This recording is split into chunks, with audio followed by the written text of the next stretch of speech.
안녕하십니까. 잠실 마이스 중개사입니다. 오늘은 재개발 관련해서 분양권을 받을 수 있는 자격에 대해서 살펴보겠습니다. 주제를 선정하게 된 배경은 요즘 핫 이슈가 모아타운인데, 모아타운 투자했을 경우에 분양권을 받을 수 있냐 없냐, 이게 이슈가 되고 있습니다. 즉 내가 가진 지분이 과연 몇 평이 돼야지 나중에 재개발했을 때 분양권을 받을 수 있냐, 이게 이슈가 되고 있습니다. 한간에 들리는 소문으로는 최소 지분 6평 이상은 돼야지 분양권을 받을 수 있지 않냐, 이런 논의가 많이 되고 있는데, 거기에 대해서 저도 고민을 해봤는데 이 시간 이후에 살펴보는 내용에서 그것을 명쾌하게 정리해 보겠습니다. 단지 모아타운이 어디에 지정될지는 그거는 알겠습니까? 최종적으로 서울시에서 선정하는 거니까 시간을 두고 지켜봐야 될 문제입니다. 이번 시간의 주제는 모아주택 분양권 지분은 몇 평이라고, 이 내용을 가지고 한번 얘기를 해보겠습니다. 과연 몇 평이라고 생각하십니까? 여러분 한번 추측을 해 보십시오. 재개발 지분 관련해서 자료를 찾아보니 빈집 및 소규모 주택 정비에 관한 특례법이 있습니다. 일명 소규모 주택 정비법이라는 게 있고, 또 서울시 조례로 서울특별시 도시 및 주거환경 정비조례가 있습니다. 일명 서울시 조례인데, 소규모 주택 정비법 24조와 서울시 조례 36조를 같이 해석을 해서 믹싱을 해보면은 분양 대상자 기준을 살펴보면은 간단합니다.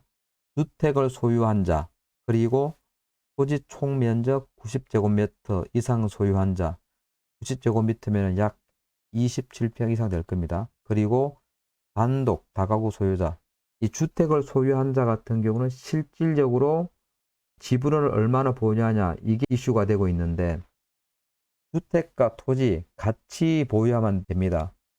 그러니까 주택을 보유하고 주택이 눌러앉은 지분이 있으면은 일반적으로 분양 대상자로 인정이 됩니다.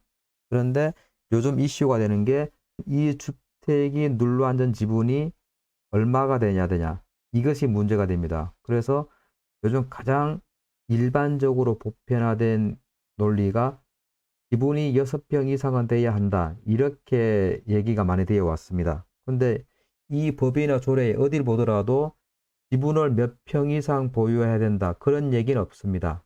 단지 토지만 보유했을 경우에, 그러니까 토지에 건축물이 없고 그냥 나대지인 경우에는 최소 토지 면적을 27평 이상은 보유해야지 분양권 하나를 받을 수 있다는 그런 얘기입니다.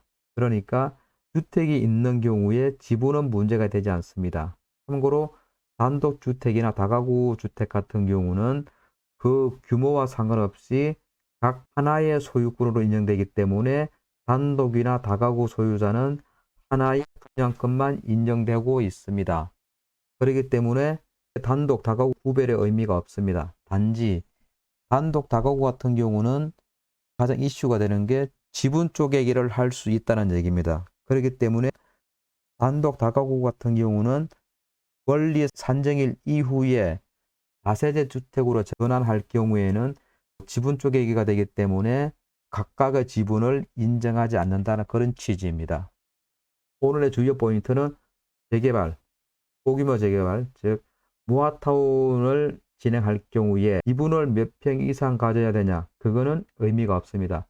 주택을 소유하면, 그러니까 다세대 주택이고 단독주택이면은 지분과 상관없이 주택을 소유하면은 누구나 분양권을 받을 수 있다는 얘기입니다.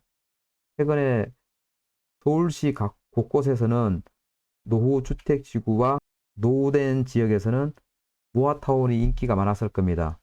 많이들 투자의 대상으로 관심이 되었는데, 또 관심이 있었던 게 과연 지분을 몇 평 이상 확보를 해야지 분양권을 받을 수 있냐, 이게 문제가 되었습니다. 제가 알아본 바로는 지분은 상관없어 보입니다.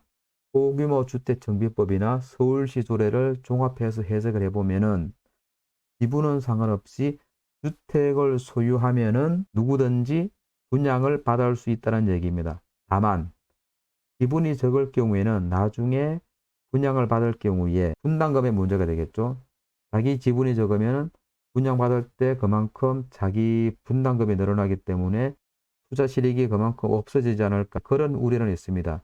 그런 부분만 감수한다면은 분양권을 받는 자체는 문제가 없습니다. 최근에 저희 인근의 삼전동 같은 경우에도 모아타운이 이슈가 되고 있습니다. 문의가 많아 지분을 과연 얼마를 보유해야 되냐, 이것 때문에 저도 자료를 찾아봤는데 결론은 이렇게 지분하고는 상관이 없습니다.